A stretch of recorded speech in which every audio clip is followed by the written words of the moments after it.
Bene data bakundwa b'umwami Yesu Kristo, mwese abakurikira izi nyigisho tubahaye ikaze mu biganiro bya Saveur Divine. Ibi biganiro mu bitegurirwa n'abavugabutumwa bwiza batandukanye, akaba ari umuhamagaro ugendera ku ijambo ry'Imana byanditse mu gitabo cy'ubutumwa bwiza uko bwanditswe na Matayo ibice 24 umurongo wa 14. Kandi ubutumwa bwiza bw'ubwami buzigishwa mu isi yose ngo bube ubuhamya bwo guhamiriza amahanga yose, nibwo imperuka izahera ko ize. Ibi biganiro mu bikurikira ku channel ya YouTube yitwa Saveur Divine. Tubifurije kugubwa neza. Imana Data ari nayo So ibaho umugisha.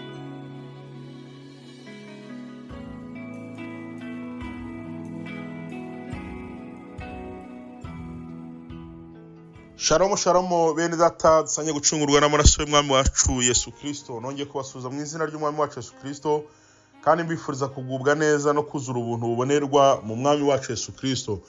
Yewe rero muganira n'abagabo Joseph, kandi ngarutse ku bwa Saveur Divine kugira turushe kuganira ku jambo ry'Imana nkuko maze kubimenyera.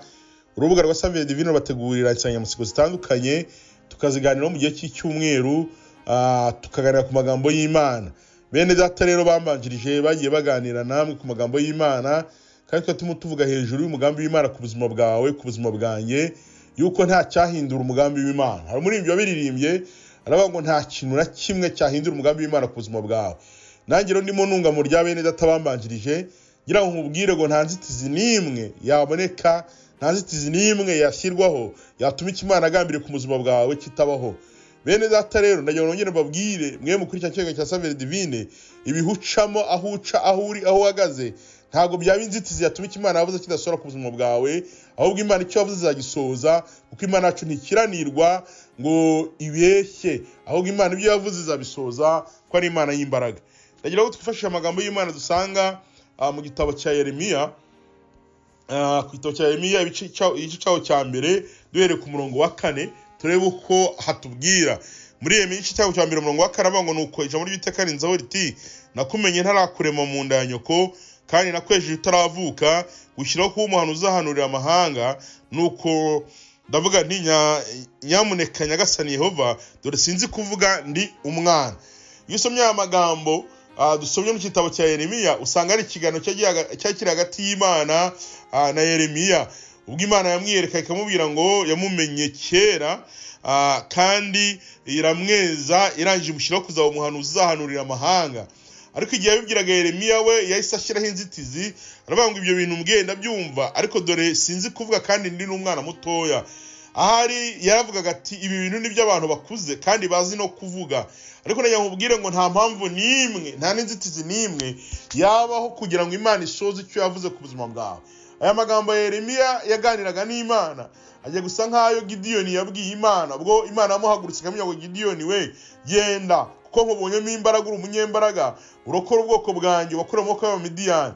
Ariko Gideyoni nawe ahagurutse aravuga ngo ibyo bintu ntibishoboka, ko njyewe ndi umunyembaraga nkeya. Imana yavuga ngo ngende uko imbaraga zawe zingana. Reka nkubwire ngo nta nzitizi n'imwe yagaragara yatuma Imana idasoza icyo yagambiriye ku buzima bwawe. Ushobora kwibwira ngo uri umunyembaraga nkeya nkuko Gideyoni yabibonaga, ushobora kwibwira ngo ntuzi kuvuga cyangwa se nturi mukuru nk'uko Yeremiya yabibonaga, ariko reka nkubwire ngo nta cyabuza Imana gusoza icyo yagambiriye ku buzima bwawe.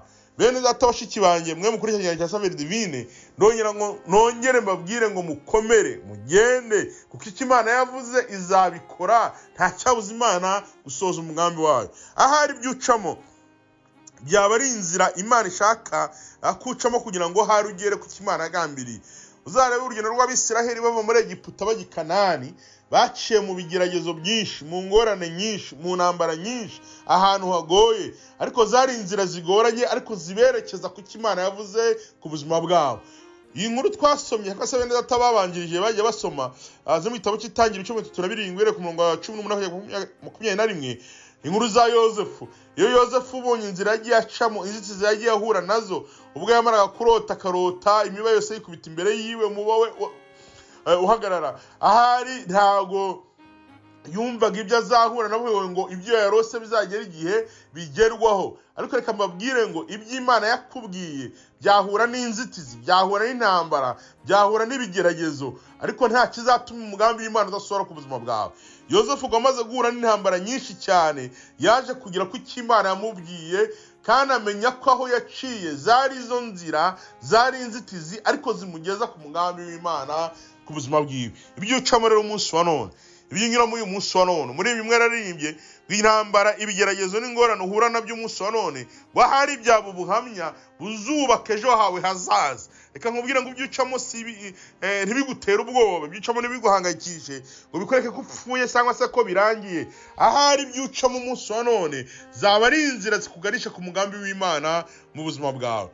Yobu ibice 42:2, Yobu yavuze amagambo meza ntazibagirwa. Yaravuze ngo nzi yuko ushobora byose kandi nta kibasha kurogoya umugambi yawe yose hatabuzemo n'umwe.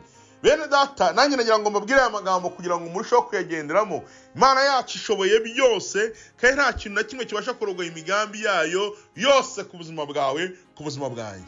Imana yacu ishoboye byose. Ibyo ucamo si uko Imana idashobora kubigukuramo, ahubwo bishobora kuba ari inzira zigushyitsa ku mugambi w'Imana ku buzima bwawe, kuko Imana yacu ishoboye byose kandi nta kintu na kimwe cyarogoye umugambi w'Imana ku buzima bwawe. Umwanditsi umwe yaravuze ngo nta nama ndetse nta n'ibiganiro ndetse nta n'ubuhanga ndetse nta n'ubwenge bwarogoye imigambi y'Imana, bwarwanya Imana, bwarwanya icyo Imana yagennye ku buzima bwawe. Reka nkubwire ngo iby'Imana yagennye, iby'Imana ishaka, iby'Imana yavuganye nawe, iby'Imana yakubwiye ku buzima bwawe, byanga byakunda bizasohora. Ntuterwe ubwoba n'ibyo uhagaze mu munsi wa none, ntuterwe ubwoba n'ibyo uri kunyura mu munsi wa none. Ahari zo zaba ari inzira zikugeza ku cy'Imana yavuganye nawe. Isomye amagambo y'Imana ukora umugaragu w'Imana Dawidi, Imana ikimwemera kuba umwami agasukwaho amavuta y'ubwami. Ntabwo yahise yinjira ngo ajye kuri poste y'ubwami, yaciye mu bintu bikomeye, yarongeye asubira mu ishyamba, yarongeye ajya kuragira, yaciye mu bintu bikomeye, ca mu ntambara, biga ubuzima bwe biraza, ndetse agera ubwo ahirwa mu buryo bukomeye. Ariko umugambi w'Imana nta cyawubujije gusohora, nubwo yanyuze mu bintu bikomeye no mu nzira zikomeye. Waba uri kunyura mu bintu bikomeye, waba uri kunyura mu nzira zikomeye, waba uri ahantu ukibaza ngo mbese aha hantu nzahava kika ku cy'Imana yavuze, waba uri guhigwa ukibaza ngo mbese ibi bizavaho kika ku cy'Imana yavuze, waba uri mu gihe amagambo akubanye menshi ukibaza ngo mbese aya magambo azavaho kika ku cy'Imana yavuze. Reka nkubwire ngo izo zaba inzira zigushyitsa ku mugambi w'Imana mu buzima bwawe. Icyo Imana yavuze ntikizigera gihinduka, ahubwo Imana izagisoza. Hagarara kigabo nk'uko umuririmbyi yaririmbye, komera ushikame, Imana izatuma ugera aho ugomba kugera. Umugambi w'Imana ku buzima bwawe ni muremure, kandi umugambi w'Imana ku buzima bwawe urahari. Imana izabishyutsa.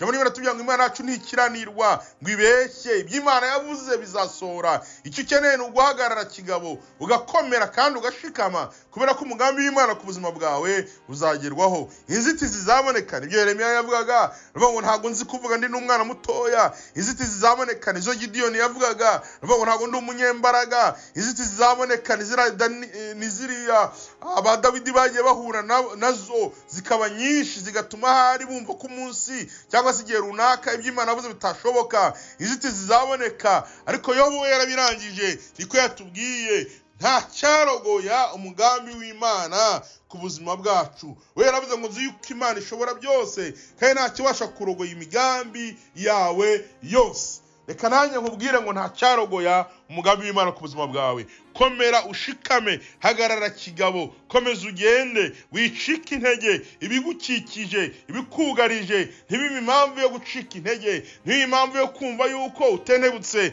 ngo uhagarare kandi wari ukigenda. Komeza ugende. Imana igeze yabwira Mose, iramubwira ngo Abisirayeli ibyo babona imbere ntibibace intege, ngo bumve yuko icyo Imana yavuganye nabo kidashoboka cyangwa batazageraho Imana yababwiye. Abwira Mose ngo bwira Abisirayeli bakomeze bagende kandi bazageraho nababwiye. Ibyo ubona imbere rero byaba ari ibiguteye ubwoba, bikakwereka yuko utazageraho Imana yavuze. Ibyo ubona bigukikije byaba ari ibiguteye ubwoba, bikakwereka ko utazageraho Imana yavuze. Ibyo ubona hirya no hino waba ari ibiguteye ubwoba, bikakwereka ko utazageraho Imana yavuze. Ariko nta cyarogoye umugambi w'Imana ku buzima bwawe. Komeza ugende. nanjye ndimo nkubwira gukomeza ugende.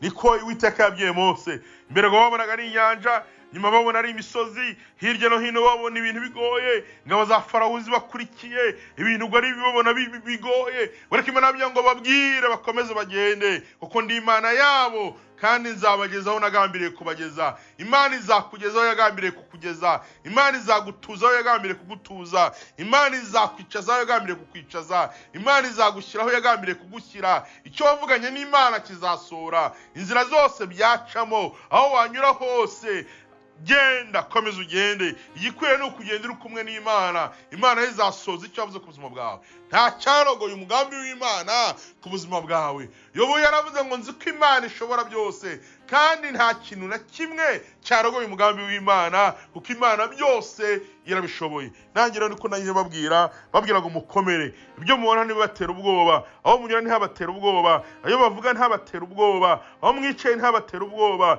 Ibyo murimo mubona byinshi bibakikije ntibizibe impamvu zo gutuma mugira ubwoba, ahubwo mukomeze mugende. Icyo Imana yagambiriye kizasohora, kuko Imana yacu ntijya ibeshya, ahubwo ibyo yavuze no kubikora izabikora, kandi umugambi wayo ku buzima bwawe uzasohora. Komeza ugende, wicike intege. Imana yakumenye, igira icyo ikwaturaho kera cyane wowe utaravuka. Icyo ngicyo izagisoza mu izina ryayo. Amen. Imana y'amahoro ibahe umugisha, kandi mukomere umuntu bwayo bwinshi mu izina rya Yesu Kristo.